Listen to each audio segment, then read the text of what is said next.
This is a streaming sound check. 1, 2, 3, 4, 5, 6.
Good evening, and thank you for watching. My name is Cameron Sanchez. I'm the State Senate reporter for the Arizona Capitol Times in Phoenix, and I will be the moderator for this evening's debate.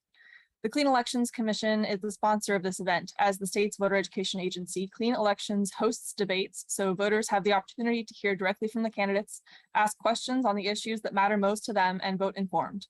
Candidates that have a contested general election have been invited to participate in the debate. Please note that candidates from both the Senate and House are participating in the debate tonight. As the moderator, I will ensure candidates have the opportunity to engage directly with their respective opponents.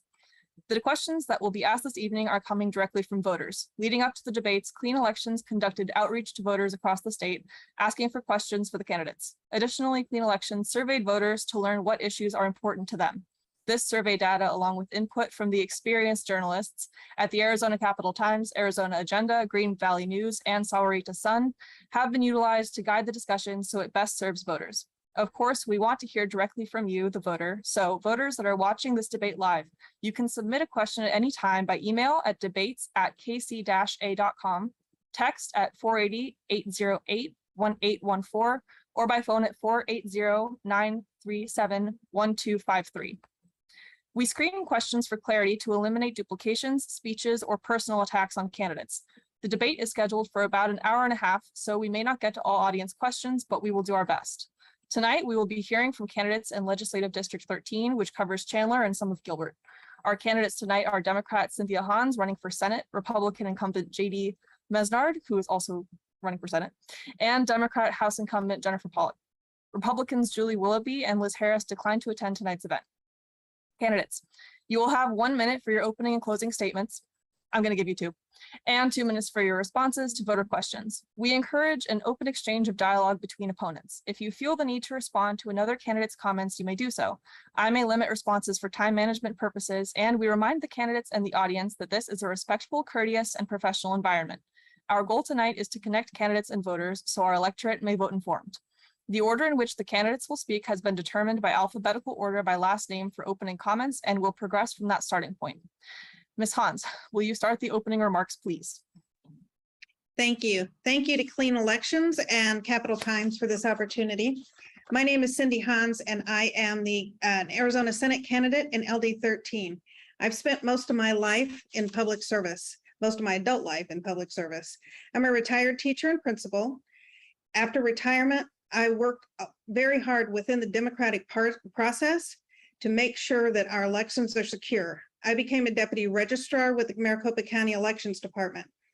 One of my favorite activities was attending naturalization ceremonies and registering our new citizens to vote. I became a poll worker and an active member of the League of Women Voters. I also volunteered with Save Our Schools and Stop Dark Money, as well as being a volunteer for Arizona Stand Down, which is an outreach for veterans. I am ready to help solve the water issues that Arizona is facing. I would like to restore funding to education to create Arizona as an economic powerhouse by educating a competent and vibrant workforce for any company that wants to locate here and all of our excellent companies that are already in Arizona. I would like to restore and give Arizona citizens the dignity and respect of having complete control over their own medical decisions without government interference. Thank you. Thank you. And next, we're going to Mr. Mesnard. Hello, I'm J.D. Mesnard, state senator for the current District 17, and I'm running to be the state senator in the new District 13 since the lines have been redrawn. Want to say thank you as well to the Clean Elections Commission and to everybody who's tuning in to this debate. I have had the honor and privilege of serving this district for the last 12 years. I've served in the House for 8 years, including as Speaker of the House, and then I moved over to the Senate where I currently serve. And in that time, I have run some of the most consequential laws we have on the books.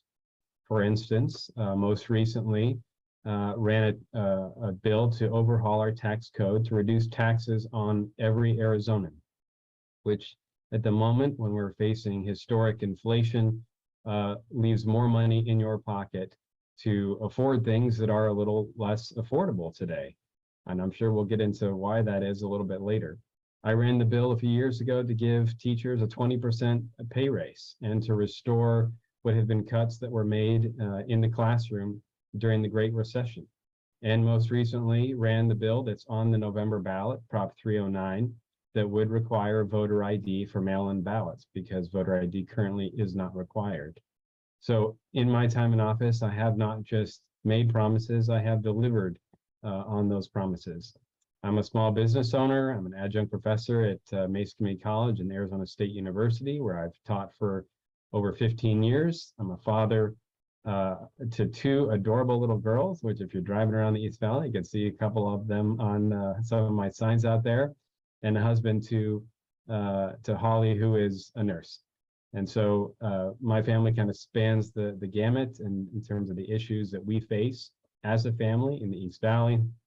And that's what drives me to serve our constituency as hard as I have these last 12 years. I would be honored to have your vote this November so that I can continue this work.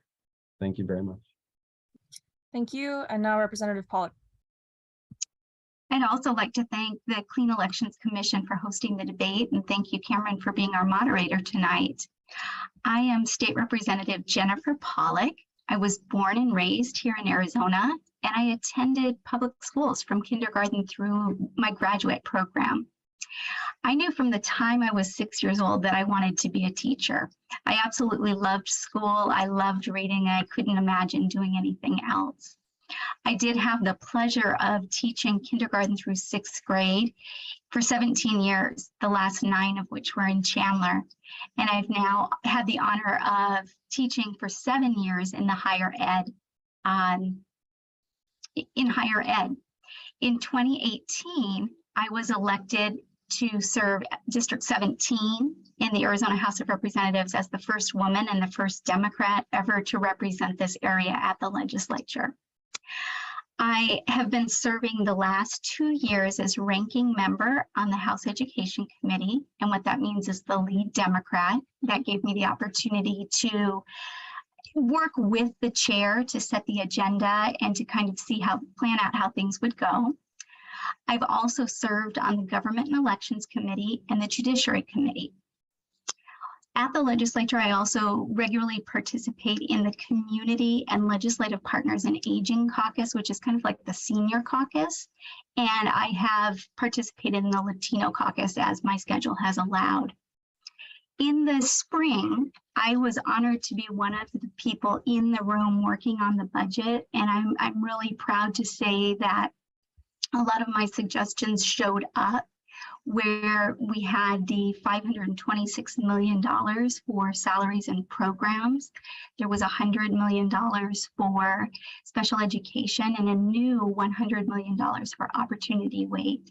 So I'm really proud that I was able to put those ideas out there and that they were able to make it through a bipartisan budget this year. Thank you very much. Thank you. So we already have a question coming in live here. It is, who do you believe to have won the 2020 election? And what do you think the consequence should be for those who are convicted of illegal voting practices? And in the spirit of mixing things up, let's go to Senator Mesnard for this one first. Yeah, thank you. This is an interesting question to ask going into 2022, but I believe that President Biden got 306 electoral votes and that then President Trump got 230 something, whatever the difference, 232, I guess would be the difference. So that makes Joe Biden the president because it is the Electoral College, according to the US Constitution, that determines the presidency. As for whether the election could have been run better, absolutely. There's always room for improvement. I've run a number of bills to try to improve the election system. Some have fought against those bills just because they don't like that anything could have been questionable in the eyes of anybody about the 2020 election. And that is totally irresponsible. We should look at the merits of a policy on their face and determine whether or not it makes sense to ensure the integrity and security of our elections, because regardless of what you believe about 2020, election integrity matters. If folks dismiss that issue outright, then folks who have doubts won't show up to vote. And that's the type of thing you see in other countries where they don't believe the outcome and people just dismiss their concerns. So in terms of fraud, I think it's a class 5 felony currently for most fraud.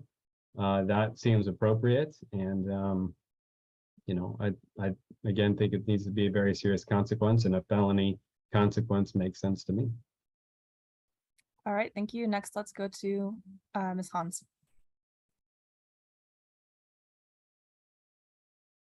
Thank you. So as a poll worker, I'm well aware of the processes at the polls, after the polls close, and the laws that guide those, as well as the procedures that are established by the Secretary of State and the Board of Supervisors. I believe Joe Biden won the election. He won the majority of votes in Arizona. As far as consequences, those laws are on the books. And if someone is convicted of violating those election laws, they should be paying the price as it is on the laws right now. If those laws were to change, then they'll change. But at this point, we do have laws to deal with those infractions. I will let you answer Representative Pollock, but I wanted to follow up on something that Senator Mesnard said in his opening statement about ID. Do you Democrats believe that we should have ID at the polls when you vote? And I'll go to Hans just to answer that one real quick. We already have IDs at the polls. I believe what Mr. Mesnard or Senator Mesnard is speaking about is additional ID for your mail-in ballot. He can verify that.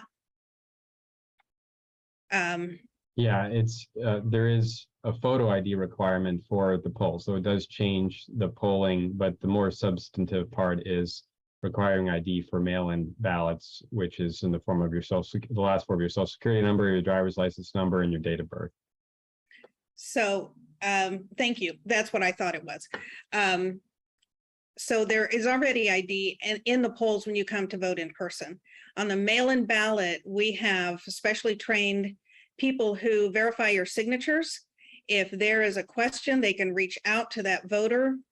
I don't see that there's been any fraud in that arena, and I don't think it's valuable to make it more difficult for people to vote, to mail in their ballot. All right, thank you. And now Representative Pollock, just to remind you, the question was, first, who won the 2020 election? Second, what should the consequence be for violating election law? And third, what's your opinion on ID when it comes to mail-in voting? Thank you. So first off, I do believe that President Biden is the winner of the past election. As the other two candidates have said, we do already have laws on the books for what happens if there's a penalty, if there is fraud in the election. So that should be carried through as it is written. And then finally with ID, as Ms. Hans said, we already have those rules in place. I am concerned by adding more requirements to the vote by mail, that a couple of things could happen. If somebody forgets to enclose that information, then their vote might not count, and that's concerning. I worry that it's going to take longer to count the votes. That was something that I heard in testimony from the elections department, when they're going to be separating that. Even if it's in the inside of the envelope, it's going to take more time.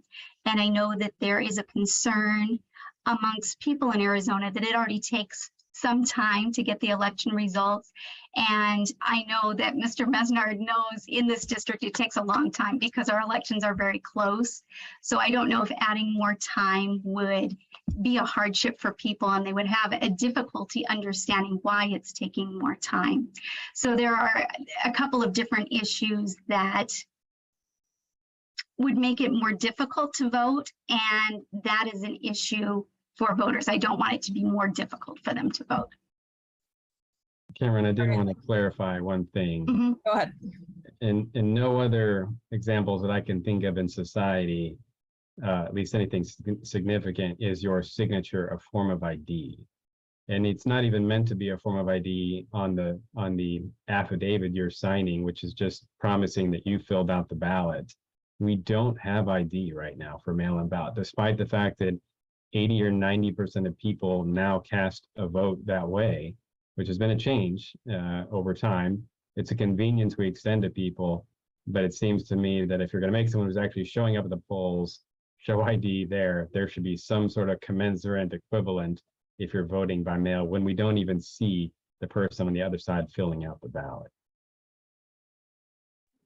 I'll give Representative Pollock and Ms. Hans an opportunity to respond to that one real quick. I was going to say, I believe the signature is the attestation that they are the voter that received the ballot. And if I'm not mistaken, many other states do the vote by mail that way. We are not an outlier in Arizona. Also, your signature is compared to prior signatures on official documents. So there is that check. I wanted to clarify, Senator Mesnard, I'm not sure about the answer to this. That's why I'm asking.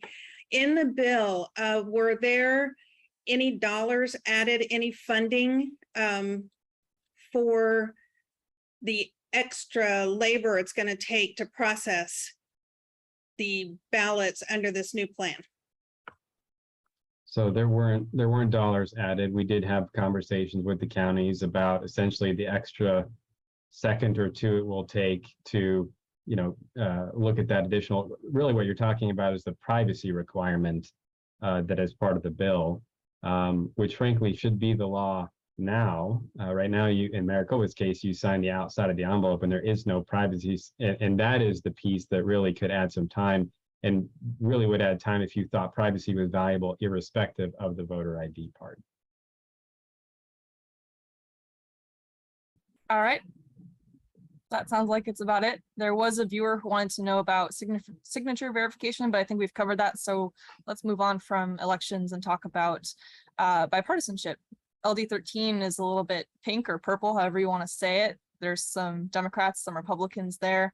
So when it comes to bipartisanship, how do you appeal to independent voters, but also how do you feel about working across the aisle? And let's start with Representative Pollock. Thank you for that question. We don't have any independents at the legislature, which is too bad because a third of our electorate are independent voters. So it would be really neat if one day we're serving with legislators who are independents as well. But as far as working across the aisle, that's something that I have tried to do since I was first elected in 2018. In this most recent year, there are a couple of examples I can give you. There were a series of bills dealing with adults who don't have a high school diploma and they don't have a GED. So there were three different versions of that bill. Some were run by Democrats, some were run by Republicans. And the key Republican that ran those bills in the House, I had a conversation with him and I said, really, we need to quit trying to run these bills against each other. We need to make a package. We talked through that and it didn't come together as a package in the House. We voted on each bill separately, but then when it moved over to the Senate, it did become a package. It did end up passing through the entire process and being signed into law. I believe it was allocated $16.5 million in the budget. So that was one example where I worked with a Republican on something that's good for Arizona. Another thing that was really there was a bill that I was trying to get moving, and it had to do with AAPI month, which is Asian American Pacific Islander month, and it was brought to me by constituents. They weren't just Democratic constituents, they were Republicans, they were independents, they were business owners, they were students, teachers, a whole group of people, and it was very important to them. So I went to my colleagues in the House. A lot of Democrats were very eager to sign on. I had lots of conversations with Republicans, and there were probably about 5 who ended up signing on. And then Mr. Kavanaugh was gracious enough to hear the bill in his committee, and that one moved through. So it's about making relationships with people and having conversations. Just because somebody's an opposite party from us does not mean that they're the enemy. All right, thank you. Ms. Hans, your turn. Is bipartisanship a dirty word?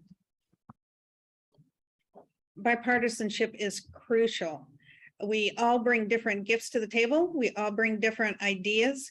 I would never vote against a bill that I believed in because it was supported or introduced by a Republican or an independent or a Democrat. The bills should be weighed on their merits and not by any partisanship marks or letters after the senators or representatives' names. So I am a firm believer working across the aisle. In my years as a teacher and a principal, particularly in the administrative sphere, I did a lot of collaborative work and was used to working with diverse groups of people who brought different ideas to the table. And sometimes we compromised, but we always found common ground. We always were able to determine what was best for the situation, for the student, for the school, whatever the issue was. So I believe part of your question was something about appealing to voters. Is that correct? The question from the viewer is, how would they appeal to these independent voters who may be disillusioned with the extremist views? And that's the quote. So number one, I have a lot of faith in the Democrat process, which means I have an automatic trust that voters are going to make the best decision for themselves. I personally have knocked on thousands of doors talking to voters directly. And what I've done is share my values, my history, that I have lived my values. And if they agree with those and want to support those in the Senate, then I will get their vote. All right, thank you very much. And now Senator Mesnard.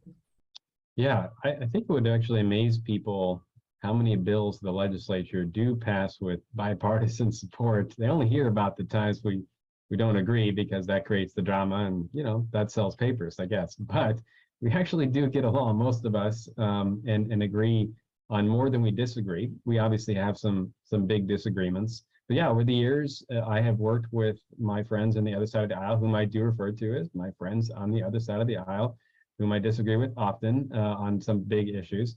But I've worked with them on a number of bills. Most recently this session, a couple come to mind. I ran a bill to make sure that cities could crack down on fireworks that are launched at like 3 or 4 in the morning. And we got bipartisan support for that. And that's something that cities can now do. As many know, Senator Bowie, Democrat Senator Sean Bowie and I co-sponsored the Lieutenant Governor bill, and it had bipartisan support in both chambers and has had bipartisan support when others have introduced it in the past. So absolutely, I have no problem talking to my friends at the other side of the aisle about all kinds of issues. Sometimes we agree and sometimes we don't. As far as appealing to independents, I think what independents really don't like to see is when people are nasty to each other. They really want to see folks treat others with respect, even if you disagree with them, you know, to do so in an agreeable way. And they're tired of the fighting. We can disagree in a civil manner. And that's how I think I have that reputation for operating that way at the legislature. All right, thank you. And yes, as the press, we do like to write about the drama, but let's talk about public education. So here's the question. It is likely that the next legislature will need to vote to lift the public school spending limit, also known as the AEL. If elected, will you commit to lifting the school spending limit? And let's start this time with Ms. Hans. Absolutely. I think it's lived past its useful life. It is time to put it to bed and it needs to be repealed. Thank you. Okay, Senator Mesnard.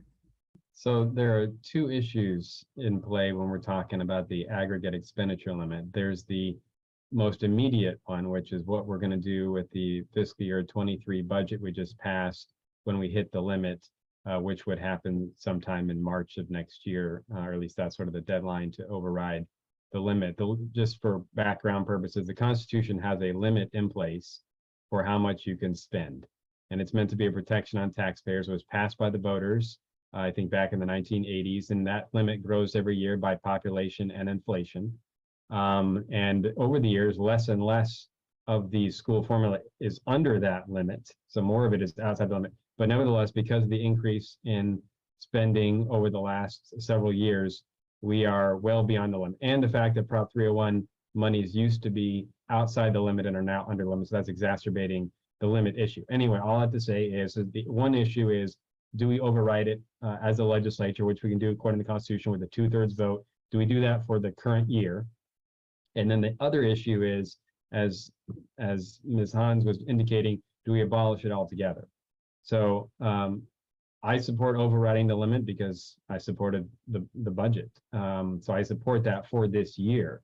I do think the idea of eliminating this protection on taxpayers, for taxpayers, is misguided. Now, I'm happy to take a look at it and have that broader conversation, and it should be a broader conversation, the sort of longer term issue at play here, because we're going to be dealing with this every year, but I don't support just getting rid of that. Before I get to you, Representative Pollock, I'd like to give Ms. Hans a chance to respond to that. Senator Mesnard was saying that you are possibly in favor of abolishing the AEL. Is that something you would want to do? If memory serves, that was started in the 80s, which I believe started before I got here. What I don't understand is why we have something that needs to be addressed every single year when we can change it permanently, instead of having the legislature have to override it or repeal it for that year, for that budget. If the budget of whatever, $1 million, $10 billion is given to schools, then they should not be held hostage that it might not be overridden in March or whenever that money that is allocated expires. I think we can find a more permanent solution. Okay, thank you. And now Representative Pollock. Thank you. So I absolutely would vote to override it for this past year. It's critical that the money we allocated for schools in the budget this spring goes to the schools. As far as a long-time solution, we might need to look at reforming it. So like Senator Mesnard talked about, the Proposition 301 monies used to be included in the money, and now it's not, because the legislature reauthorized Prop 301, which was a good thing. We needed them to do that, but now it's outside of those protections and it kind of messes up the formula. So we do need to revisit it. But I would like to see that we're being proactive with that rather than waiting right up to the deadline, because that causes so much stress for our schools and our school personnel. All right, it looks like you wanted to respond to that, Senator Mesnard. I was just going to clarify that it used to be that it was outside the limit and now it's under the limit. So, which it's kind of a confusion. Anyway, but it's now under the limit, which thus makes us hit the limit quicker. We would have hit the limit regardless because of, again, so much additional resources have gone to K-12 in recent years, but it is now an additional factor under the limit. Okay, I'd like to stay on this train of public education and talk about ESAs. So for context, the legislature recently passed universal ESAs, which are empowerment scholarship accounts, sometimes referred to as vouchers, depending on who you are. But in any event, there were some voters who wanted to stop that law from going into effect, but they didn't get enough signatures seemingly. So it looks like it will be the law, and it takes money from the general fund. So Representative Pollock, do you support universal expansion? Why or why not? And what would you do in the future when it comes to education funding now that we have universal expansion of ESAs? Thank you. The original ESAs were put in place so that students with special needs who weren't getting the services they needed at the public schools could attend private schools that specialized in whatever it was that they needed. And I was absolutely okay with that.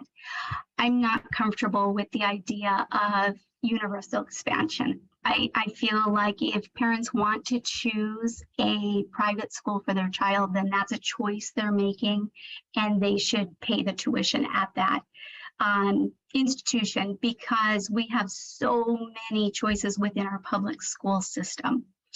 And then what would I do for the future? Is that the second part of the question? Okay, so in the future, I think that it's important that we have transparency. So with the money that's going to the private schools, we don't normally see the test scores for the students at those schools. And if they're receiving taxpayer money, we probably ought to be able to see the test scores just like we can at the public schools. I'm a proponent of having highly qualified teachers. Also, I do teach in a teacher prep program. I would like to see if the teachers at the private schools have certifications. So I would like to have more transparency in those programs because they are now being funded by taxpayer dollars. Okay, and now Ms. Hans on ESAs, please. Like Representative Pollock, I completely support the original ESAs. I think they serve a great purpose. The universal voucher expansions, my concerns are the same, the lack of transparency. I wonder if, again, there's any funding attached to that expansion to audit how that money is being spent. Since private schools are private. But once we start putting in tax dollars, I think that there needs to be some transparency. There certainly is a lot of transparency for how dollars are spent in the public schools. And that's tax dollars. They should be treated the same way, whether it's through vouchers or public. All right, thank you, Senator Mesnar. Do you support the universal expansion law? Do there need to be any changes in the future? Yeah, I was proud to support the bill this year. I've supported it in years past. I believe that we should fund students, not systems, and that parents do know what's best for their child, and that a one-size-fits-all is a bad way to approach education. I want to support district schools, charter schools, online schools, home schools, private schools, religious or not. I mean, that's really what this is about, is a diversity of options, or really educational freedom. What's interesting, and I have heard more recently that my friends on the other side of the aisle are supportive of the narrower ESA approach, but in the past, the folks on the other side of the aisle were vehemently against it. Never once have they, to my recollection, and I was there in 2011 when the first sort of small ESA bill was passed. It has been a fight every step of the way. It was a fight in the 90s when charter schools came onto the scene, because anytime you have a new sort of delivery mechanism that disrupts the status quo, some people are going to be worked up about it. So I'm hopeful that maybe years down the road, just as they were not supportive of the smaller ESAs, but now are, maybe they'll be supportive of broader ESAs as we just passed. And I think I'm hearing from parents super excited about this bill and the opportunity it presents for them and their families. I know that both of the Democrats here have some experience in education. Are you wanting to respond, Mr. Representative Pollock? I did want to respond, just that we have so many options within our public systems. If you consider Chandler Unified, you have schools where they have all kinds of special programs. They have college prep, they have traditional programs, they have gifted academies. There are so many choices. And then when you add our public charter schools into the mix too, there are so many schools that parents can choose for their child. They can pick where their child will be most successful. And we are so lucky in the East Valley to have so many choices within those systems. All right, thank you. And did you also want to respond, Ms. Hans? I echo what Representative Pollock said, but also if we were to fund the public schools appropriately and give them more funding, we could create many more options for those students. Again, I keep going back to the transparency of how those dollars are being spent. If they're tax dollars, then we should know how they're being spent. Thank you. Those are not mutually exclusive ideas. Education funding, which I've supported, I've sponsored billions of dollars in education funding for public schools, district and charter, but also support the idea of parents having this option, even more choices. We do, and Ms. Pollock is right, we have a lot of choices in the East Valley. That's a good thing. It started in the 1990s, again, through what was a fight back in the day, unfortunately. And now we sort of see over 30 years, hey, this has been a good thing. I believe universal ESA expansion is the next step, the next logical step, frankly. And I think it's going to create new opportunities, and we'll see 30 years from now where people fall then. There is one more follow-up on this coming through. It says, do you believe that the vouchers benefit the people they are intended to, especially since over 75% of voucher recipients already attended a private school? I believe that it's referring to a statistic from the Department of Education that says that the majority of ESA recipients weren't previously registered at public schools. So I just wanted to clarify, I think they could also have been homeschooled in the past. So responding to this about the percentage of ESA applicants who are coming from private schools versus public schools, Senator Mesnar, do you want to respond to that?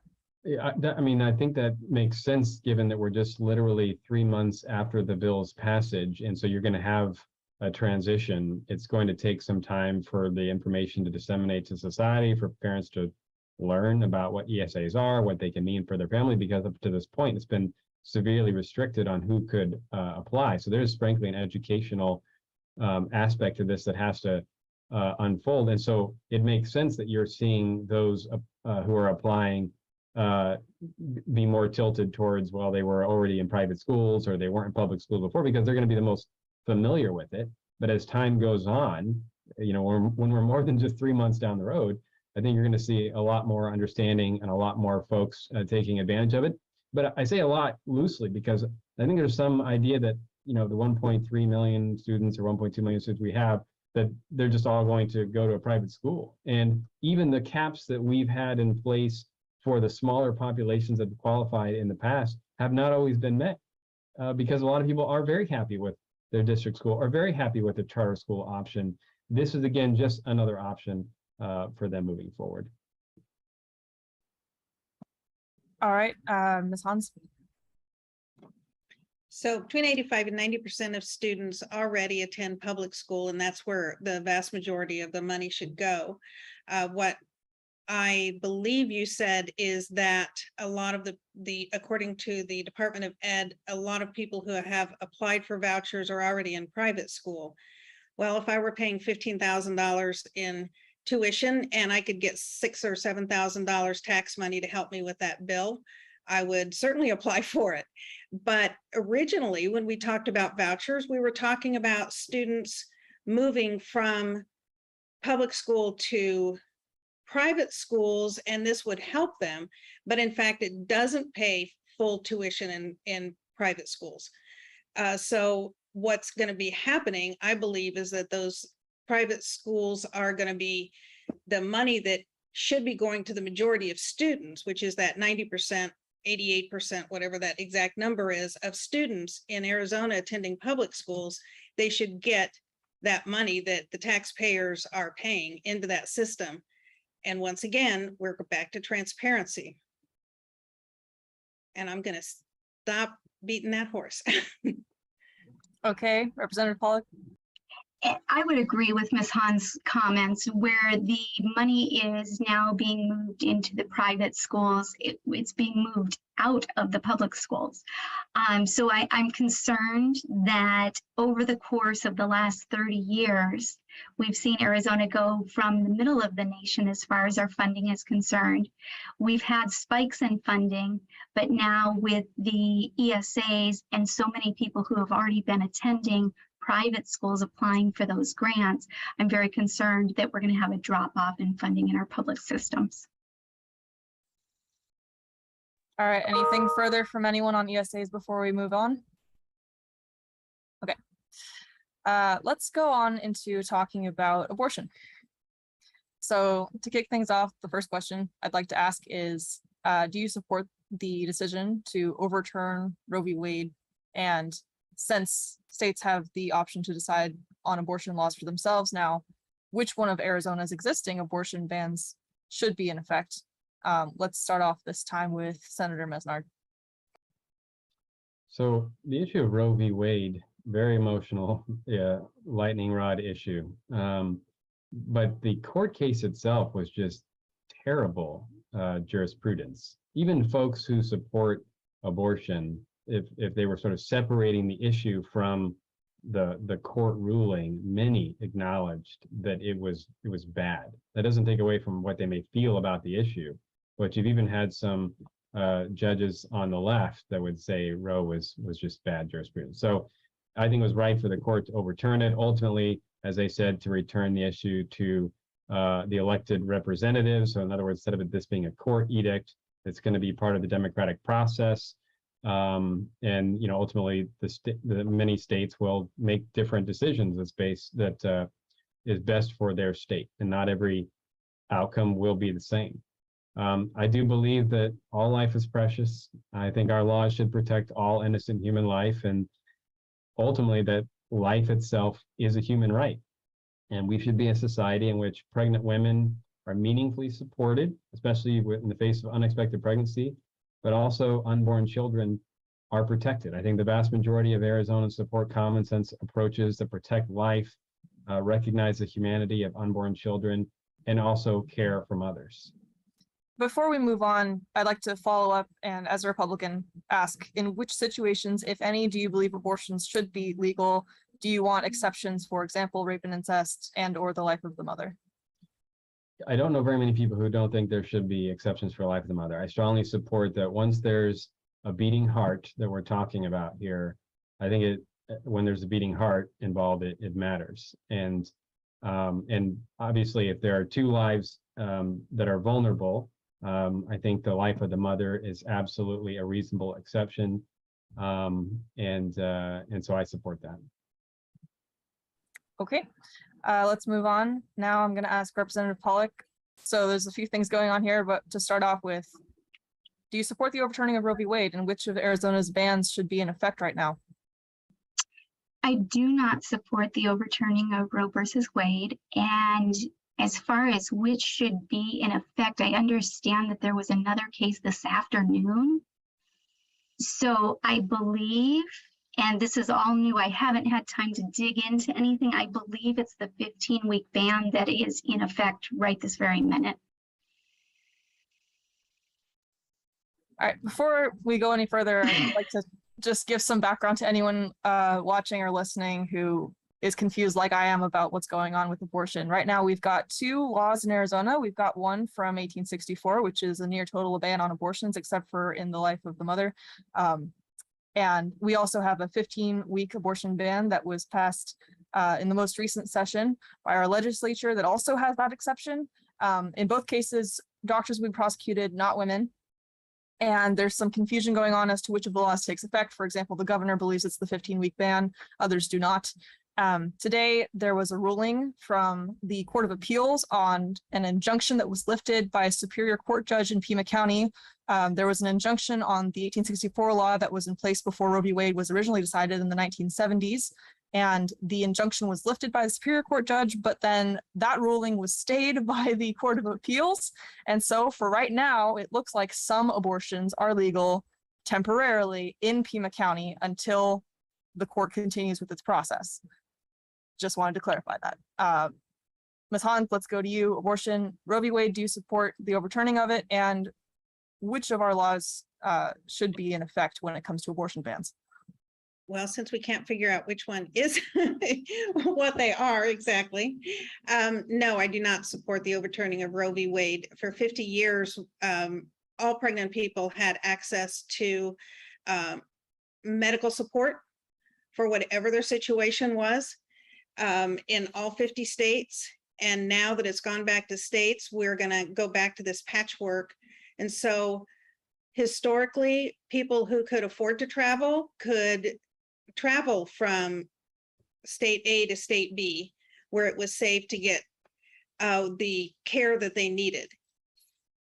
The people who couldn't afford to travel either could not get the care they needed or got sub-care, or if they were lucky, they did get care, but it was not a foregone conclusion. It wasn't necessarily in licensed medical facilities that with trained people. So I don't support the overturning of Roe v. Wade. I don't support any of these laws that ban abortion. This is a decision. It's a medical decision. It belongs in the doctor's office between a medical team and the pregnant person. It does not belong to a politician. The privacy of all medical care should be defended and should be enforced. And abortion is part of medical care.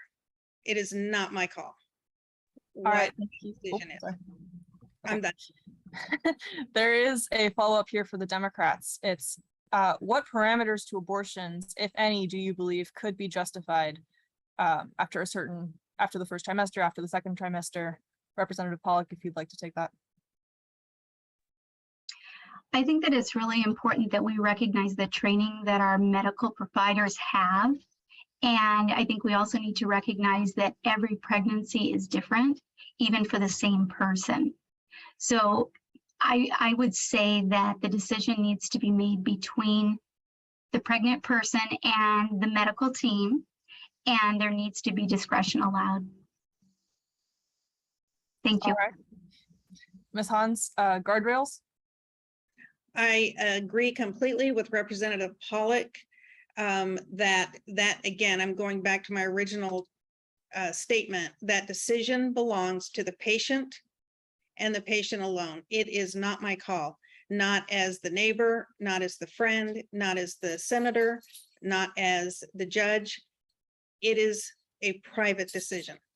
And I want to echo Representative Pollock's acknowledgement that we've already invested a lot in professionals who can give the information that that patient needs to make the best decision for themselves.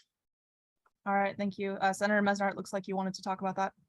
I did. I'm glad this question was asked because this is where we are very different. My friends here that are on the other side of the aisle, because what I'm hearing is that they don't support any restriction on abortion at all, that they would be comfortable with abortion up to the moment of birth, which I think the vast majority of people would find that really, really troubling. And by the way, I do think we should refer to this as pregnant women. Also, I guess a difference is even the terminology that we're supposed to use anymore. But I'm glad this question was asked because there is a difference, a very big one, when it comes to when a baby has a right to live. All right, thank you very much. Representative Pollock, Ms. Hans, did you want to respond to that response? Let's start with Ms. Hans. So I believe that what I stated was misstated just now. I did not say one thing about any restrictions. What I said was that it was a private decision. It is not my decision. I know people who have miscarried at weeks, months, up to 8.5 months. So that decision of what medical care is necessary is not mine to make. All right, My opinion is completely irrelevant in a doctor's office unless it is my body we're talking about. okay, thank you. Representative Pollock. And I would echo that too. Each person they are making the decision for their own bodies, and it's a private decision. I don't know that it's a decision that the government should have a say. One thing that I'm finding really interesting at doors, I have been knocking on doors for 6 years, and I knock even when it's not an election season. Most of the time when I'm knocking at doors, people are concerned about education. And since May, the #1 comment at doors has been about abortion. And that has spanned age of people, it's spanned genders, it's spanned ethnic groups. Everyone that I'm hearing from is saying that they want the right to have an abortion if one chooses to be protected. I had a lady the other day in Sun Lakes tell me that she personally doesn't feel like abortion is a moral decision, but she doesn't want that right to go away. So when I'm saying that it's a private and personal decision, that the discretion needs to be with the medical provider, I'm speaking for the constituents, thousands of constituents that I've been speaking to across different ages. And it's not that I'm speaking to people in Phoenix or Tempe, it's people here in our district. Thank you. All right, thank you. I had a follow-up sent here for Senator Mesnard. It says, you mentioned heartbeat being a standard. Does that mean you support a bill even more strongly limiting abortion than the bill you co-sponsored? Does that mean you believe in a 6-week abortion ban, less than half of the current standard of 15 weeks? And for context, 6 weeks is about when people believe there's a heartbeat. So sometimes that is known as a heartbeat bill, a 6-week ban. Senator Mesnard. Yeah, I think, as I said before, when there's a beating heart involved, that it does matter. And especially when we're talking about a baby's right to live.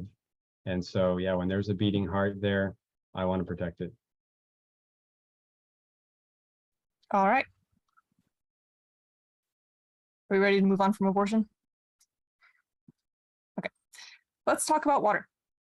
So Arizona has a bit of a dwindling water supply. The legislature focused heavily on water bills last year, one in particular. What is your water plan and what should we be doing to make sure that we have water in Arizona in the future? And let's start off with Ms. Hans. Thank you. Yes, water, certainly, if any of us could wave our magic wand and make everything the way we want it and don't solve water, nothing else matters. This has got to be #1 priority across the board. So in the last couple of weeks, I've attended 2 different presentations on water by specialists, and those are the people I want to talk to. So one of the things that needs to be done is revisiting the groundwater agreement, see about expanding it. We need to look at options for watering our crops. Do we incentivize farmers, or is it feasible to use drip irrigation instead of flood irrigation? Chandler in particular has done an amazing job of protecting our water supply, and they've been planning for some kind of drought for the last 40 years, and it's paying off right now. Nonetheless, we can't assume that that's going to hold true for the next 50 or 60 years. So I want to listen to the experts, find out what kind of technologies do we have now to process the water we have, to protect the water we have, to build more areas to save water when we do have those flood situations, so that we can keep that water, I don't know what the word is, protected until we need it, because we do have that feast and famine. I mean, we've all had situations where we've been in flooded areas and we live in the middle of a desert. So that's the nature of water in the desert. So part of that is managing the runoff water that appears during our storm season. I don't know exactly what all the answers are, but I do have a lot of faith that we have geologists, hydrologists, water specialists who can help look at those solutions. I also think we can look at other states in similar areas as to what they've done. They may or may not work for Arizona. We're going to have to work in concert with the federal government, especially if you're looking at the Colorado River, because that is a multi-state, 2-country agreement. So we're going to have to combine all that, and it is complex. So there is not a solution. There is not 2 solutions. It's going to be a multitude of approaches. All right, thank you. That was a long response, so I'm going to give the other 2 a little bit longer to respond as well. Representative Pollock, water. Thank you. So the bill that we passed this past spring, the majority of the funding goes towards augmentation. And while it might be a good idea, it's a long-term plan. It's going to take a very long time to build the desalination plant or to build the pipelines to bring the water in. right now we're experiencing a drought and we need to have more immediate plans. And I think that that can come in with conservation. So a couple of ideas that I think need to be further explored. We do need to look at ag. They're the largest water users, but we need them in our state. We want them to stay. So I would love to know if they have access to some of the farming methods that I hear about in Israel, where it's low water use crops and a special kind of drip system. I haven't met with farmers to know if they have access to that technology, but I think that would be an interesting conversation. We also have the active water management areas in Phoenix, Pinal County, and Tucson. We don't have that in our rural areas. And we probably need to start those conversations. I don't know about being the city legislator telling the rurals what they need to do, but it is really concerning because they're not regulating the water use in the rural areas. They can pump without regulation at all.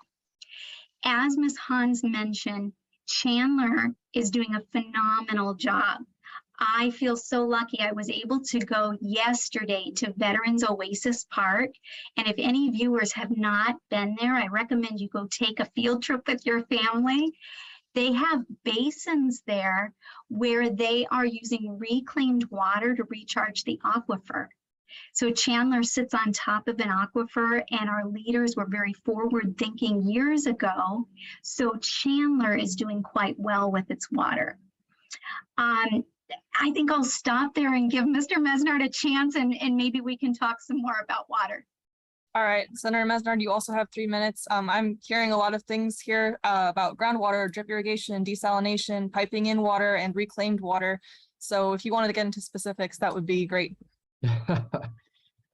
I'm an all of the above guy. It is a really difficult issue, in part because it involves a state federal discussion. It involves a state to state discussion.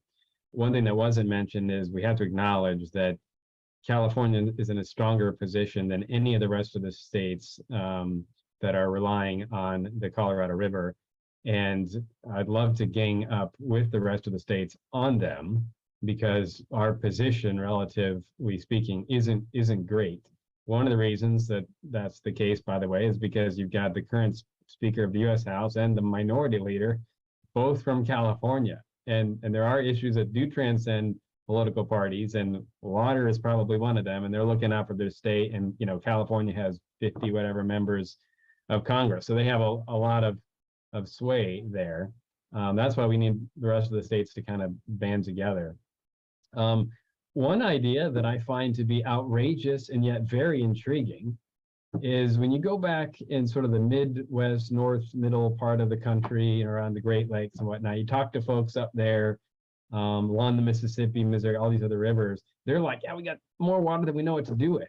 And whenever I hear that, I just want to it's really frustrating. It's like, okay, so there's got to be a way we can kind of bridge the gap. So you do hear people talking about, can we actually find a way to bring that water that's too much for them to an area of the country where it's not enough?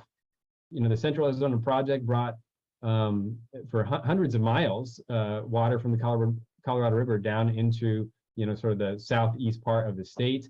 And I realize hundreds is not thousands of miles, but that was done many, many years ago. And so it's something that I think we really should consider as longer term, because it'd be a very long-term project, but very outside the box thinking. They have too much of something, we don't have enough of it.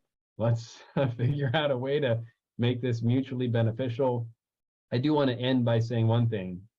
We're not about to run out of water.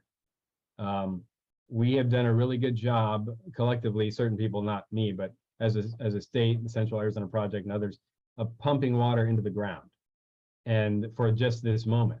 So I think it's right to raise the alarm, to sound the alarm bells, but I don't want people to take it too far or misinterpret our present state of things. In Maricopa County, especially, and Chandler, as others have said, we're fine. Now, you don't, it's like turning a ship. It takes a while. If you realize the problem, you better start on it, and we have a problem. So I don't suggest everything is great, but we're not about to run out of water. All right. I'm yeah, go sorry. ahead. I think this is a perfect opportunity to have bipartisan talks. So it shouldn't be a Democratic plan or a Republican plan. It needs to be an Arizona plan. And we need to make sure that we're including all the stakeholders. We need to make sure we include our indigenous communities. We need to include farm, tech, municipal.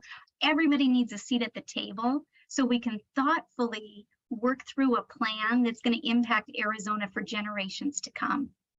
Can you respond to what Senator Mesnard was saying about teaming up to fight California? I'm a native Californian and I'd just like to know. Oh, that's funny. So one thing I also wanted to mention, California has a lot of power also because we gave up some of our water when the CAP canal was planned. And that was part of a trade that happened back then. So that's another thing. I don't know if we're going to get that back, but everybody needs to do their part. Everybody meaning the other states. So if we go into conservation or they're cutting the water in some states, they should cut it in California too. That sounds like a little bit of a yes. Yes, yes. Okay. Ms. Hans? We agree on something, see? Yes, I do. I agree with Representative Pollock that everybody, and Senator Mesnard also, everybody needs to do their share. The Southwest is a whole unit of states, and we are all in this together. It does not do any state any good to watch another state collapse for lack of water or too much water. We do need to cooperate. Every single state needs to do that. All right. One more thing, can I? There are also so many incredible things happening with technology. I read an article this week on Intel, our Intel here in Chandler, and how they are working to have net positive on their water use because of the technology they've developed. So that is super exciting that that's happening here in our district.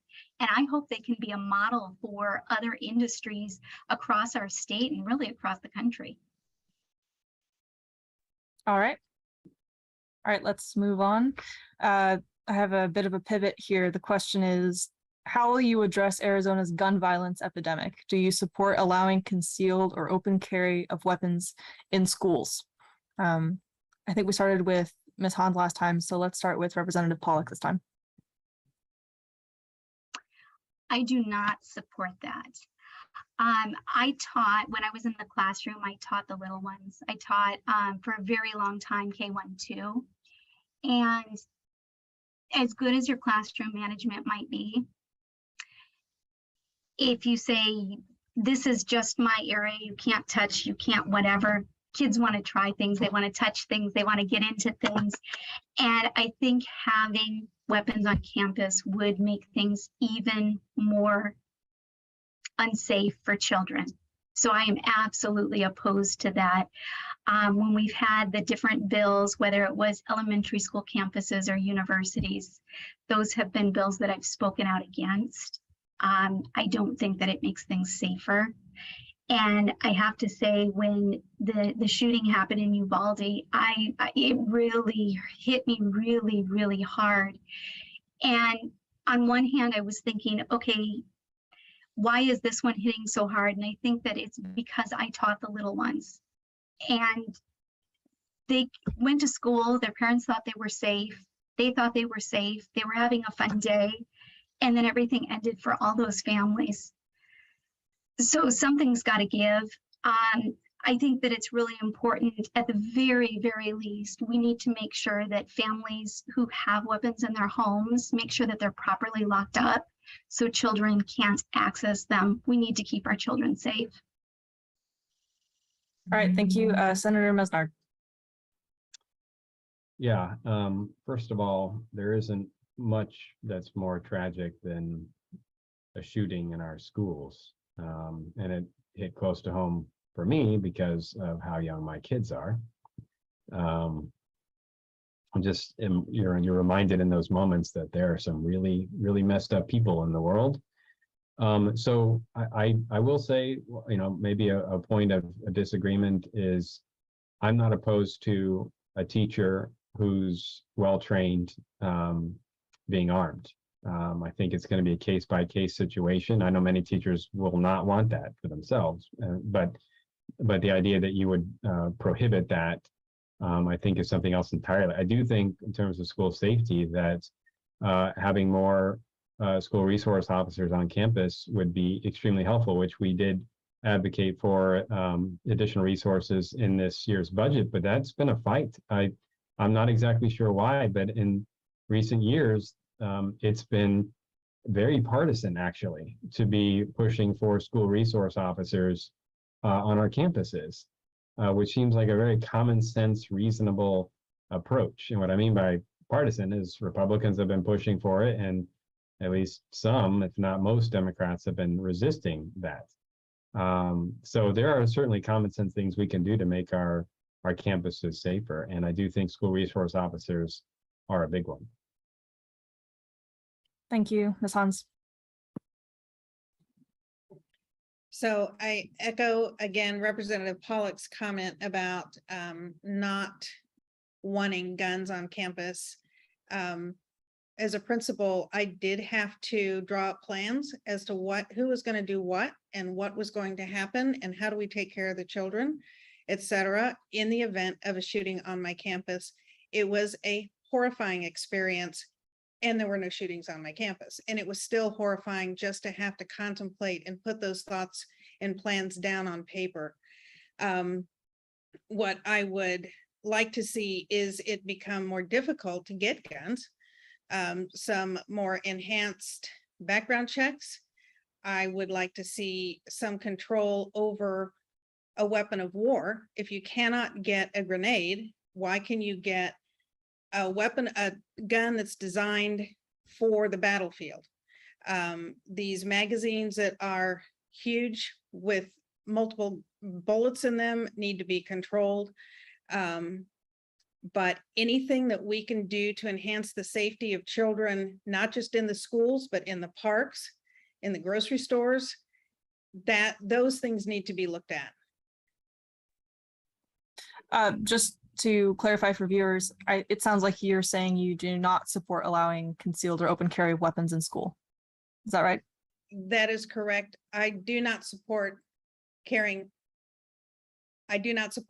people carrying weapons on school. And I did have some excellent resource officers when I was a principal. But I've not talked to a teacher yet who wants to carry a gun in the classroom. And this is another topic that a former teacher spoke to me today at a door, that she said, by the time I lock up a gun in my classroom and the threat is there, the threat's not going to go away. Well, I take 2 minutes to go unlock that gun and get ready to use it. So there are some practical things that you need to have been in classrooms, like myself, like Representative Pollock, to kind of envision exactly how that would look. I don't see how that would increase the safety of our schools. All right, let's move on from that unless anyone wanted to follow up. I don't think so. Okay. Let's go to a little bit of a happier topic. Chandler is one of the largest cities in Arizona. It's also one of the fastest growing cities, probably in the country. But affordable housing is harder and harder to come by. Is there anything that you would do as a legislature to combat the affordable housing problem? Anything you can do for your constituents in that regard? And let's start with Representative Pollock.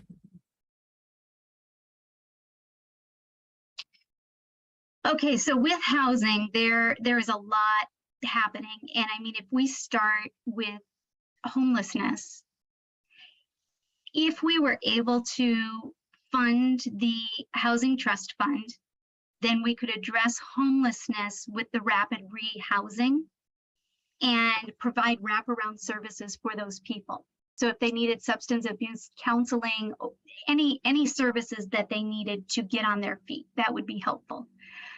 There is a program, and we've seen bills at the legislature over the last couple of years. It's called LIHTC, and it's a federal program, but with state funding, you can draw down extra money, and that can be used to build affordable housing.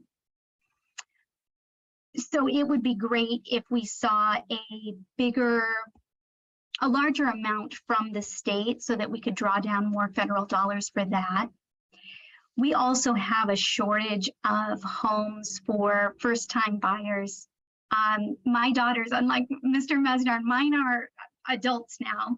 They're young adults and they're ready to have a place of their own, but it's really, really expensive. So when my husband and I were their age, we were able to buy a townhouse and start with that. But even townhouses are too expensive at this time. So if we were able to take care of housing, starting with homeless people or people who are unsheltered at this time, get them housing in the shelters or in some sort of temporary housing. If we had the LIHTC, so we could move people from the shelters into that area. And then if we were able to work with our cities and our towns with zoning, then perhaps we can build houses that young people or people who are downsizing could afford. All right, Senator Mesnard. Yeah, so there's a lot of factors that have gone into creating the current crisis. And of course, once you're in the crisis, sometimes it's just difficult to try to crawl your way out. Sometimes you just kind of have to let things play out that unfortunately were problems that were caused. For instance, one of the things driving up the cost is even just the supply chain issue. So the cost to build a new home. The cost of the supplies that go into that because of COVID and shutdowns and everything. There were consequences to, for instance, shutdowns, and they happen sort of downstream. So the moment you don't feel it, but then you feel it a couple of years later, like you're feeling it now. So I'm not saying it's just the supply chain issue, but that is a big factor. And you are starting to see, the housing market is cooling as interest rates are going up. And so some of this is cyclical and will reset. But the best thing it seems to me that we can do is allow people to keep more of their money and make sure that they have the skill set and the job training and the re-education, whatever may be required to go for that higher paying job, and to make sure we have enough high paying jobs, because it's all relative, right? Affordability is relative to your circumstance. So we can make sure that we're putting in place policies that are good for economic growth, job creation, high wage jobs in particular, then you're going to see that affordability reset. And as interest rates come down, that's going to have an impact as well. But I just there's nothing that's an easy solution here. And most of the sort of proposals out there are sort of Band-Aids on a gaping wound. And really we should learn from this what really not to do in the future that puts us in these types of situations down the road. All right, Ms. Hans. Thank you. I agree that we need to fund the Housing Trust Fund, but I also would like to see cities to have more control over all cities have some kind of planning department, zoning control. We need to let them to create some solutions within their own city limits. Right now they're restricted, and I believe that I would like my city planning department is an expert in my city. They are experts in what could be done here to alleviate that, to increase the affordability of homes. I would like to see some of those restrictions taken off to find out what kind of creative solutions they can come up with. Could they require, if you're going to build a 200 apartment complex, that a certain percentage of those be more affordable than others? they're the experts, and I want to go to those city planners to see what they can do. I'm not sure, as a senator representing Chandler in a highly urban area, that I can come up with a solution for some of our rural areas. I don't know what Coolidge needs.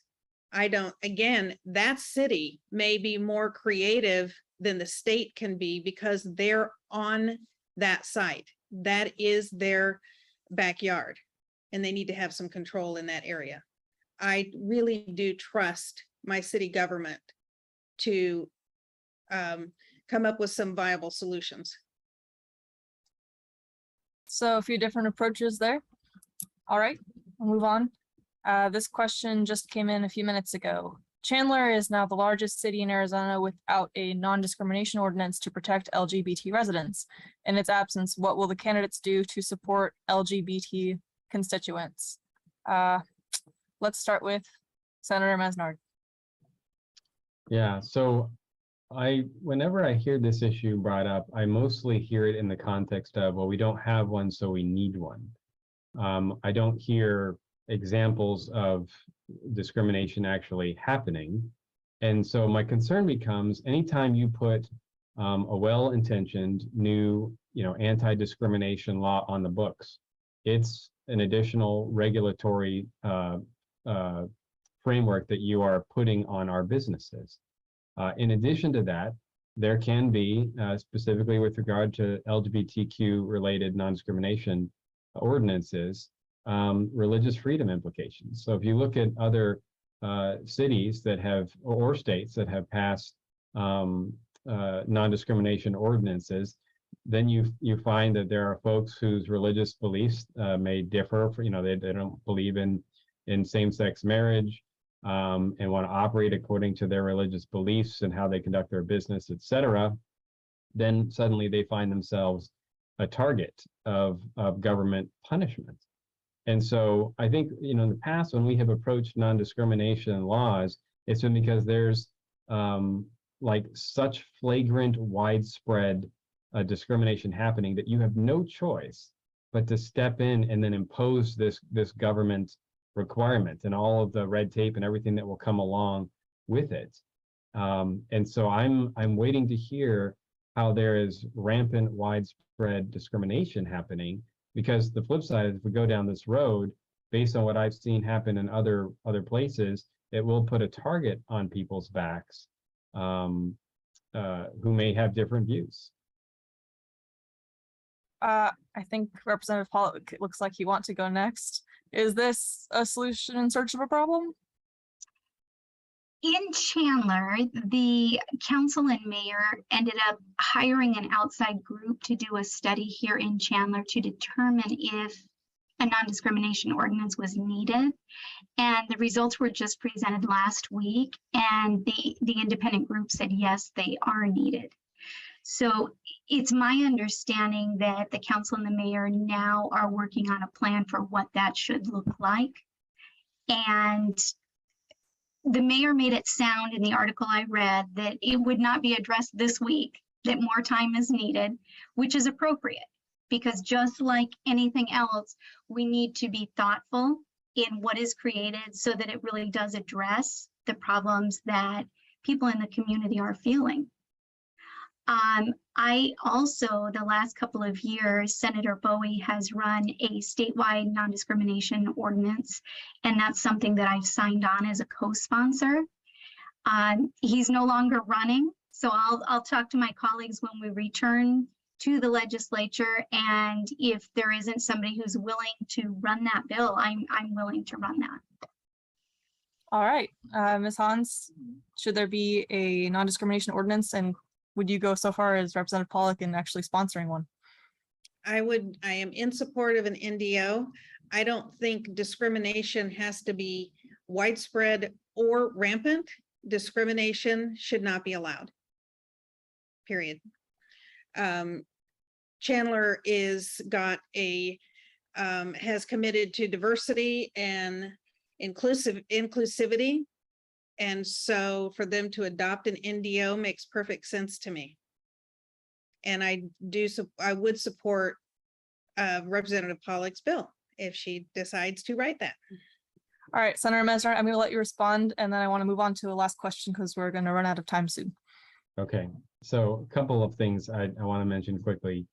One is I don't like the idea of discrimination either, but how you define that is extremely important, because depending how you define it, it can lead to a different population that's now being discriminated against. And in particular, the other thing I wanted to highlight is we're in the midst of this culture discussion now, apparently, about what it means to be a man or a woman.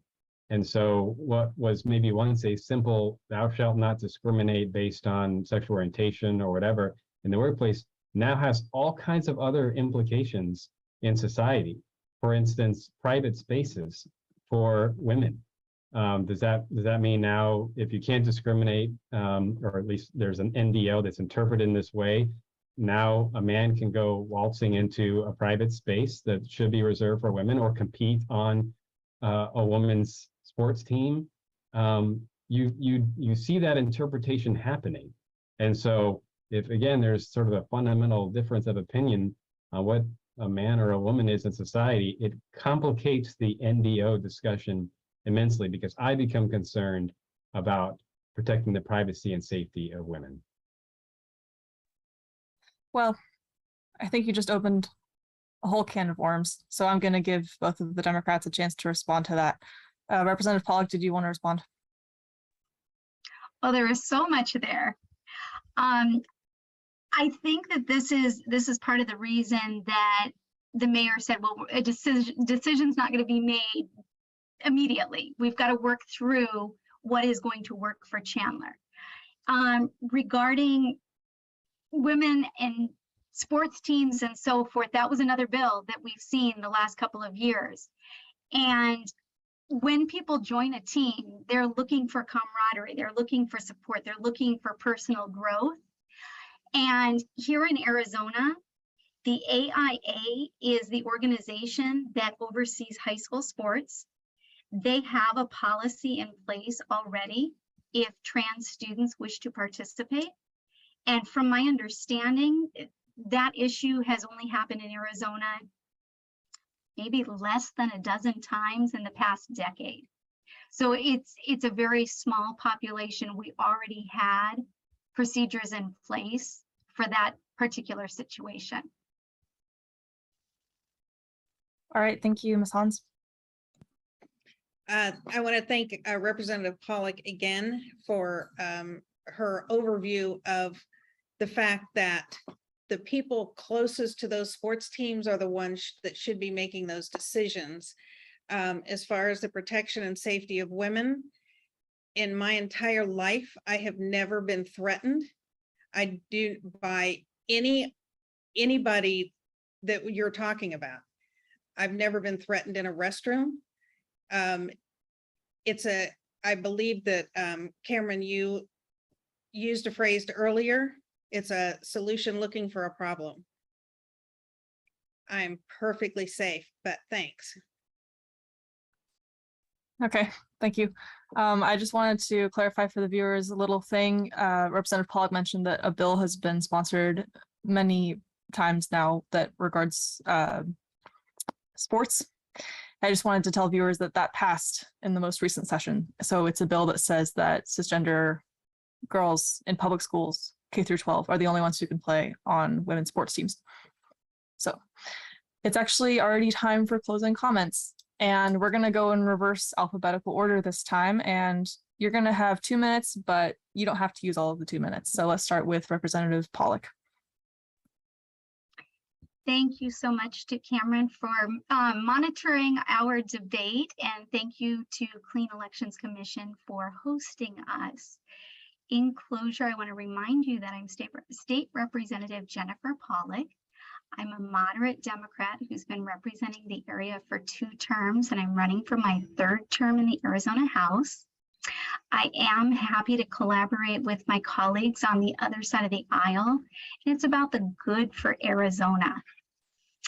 It has been my honor to serve this area, and I ask that when you are voting, that you use 1 vote to support me in the Arizona House of Representatives. Thank you. Thank you, Representative Pollock. And now Senator Mesnard. Well, again, I want to say thank you to the Clean Elections Commission for hosting the debates, and to Representative Pollock and Ms. Hans for a civil and spirited debate. Thought this was informative and highlighted areas where we agree and areas where we do not agree on some big issues. So I am JD Mesnard. I'd be honored to have your vote for State Senate and LD 13. I am running for my third term in the State Senate. I think if you ask folks down at the Capitol, they'll tell you I'm a worker. I'm dedicated to putting my constituents first, keeping an open door, an open mind. Obviously, I have principles, as you heard some of them today, that are my compass. But that doesn't mean I won't hear other folks out and be open to be persuaded to a difference of opinion, a different point of view, if someone can make the case. If you look at my track record as well, I don't just occupy a seat in the legislature.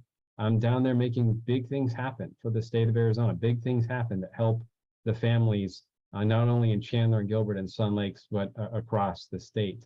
And there's a pretty steep learning curve when you get into the legislature, which is why it's taken a number of years to get some really big things done. But nevertheless, I've stuck to it over these years. And if you're looking at your property tax bill and you're thinking, wow, it's gone down a few $100s, that's going to help me during this inflationary period, you're welcome, because I and others fought for those types of things we knew would help families. I'd be honored to have your vote, and I appreciate your consideration. Thank you. Thank you. And now Ms. Hans. Thank you. I echo Senator Mesnard and Representative Pollock. Thank you so much. It's been a very fast hour and a half. And I do think that that's because of the respect and the different approaches that we have to make Arizona better. I do believe that all of us want that. We just have different ways of getting there.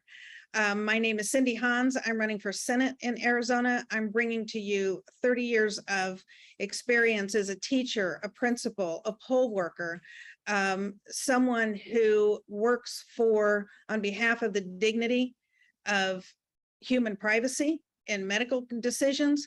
I want to help resolve the water issues. I want to create a world-class educational system so that Arizona will become an economic powerhouse, because I do believe that education is the foundation for mental health. It can be the foundation for economic growth. It can be the foundation for democracy. And the mental health would come in because if we can lower class sizes, we can identify problems when they're smaller. As teachers are able to focus on 20 students in a class instead of 30 students in a class. My grandson is in a class of 30 kindergartners with no aid. That is unacceptable. And Arizona, we can do better. We can make our education system the envy of the nation. And I'm ready to do that. My name is Cindy Hans, and I would love to have your vote to represent you in the Senate. Thank you. All right, thank you. And this concludes our debate. To our candidates, we thank you so much for participating. To the voters, we thank all of you who took the time to watch the debate and inform yourselves before the November 8th general election. As a reminder, the voter registration deadline is October 11th and early voting begins October 12th. All registered voters can participate in the general election. We encourage you to visit azcleanelections.gov for official, accurate voting information.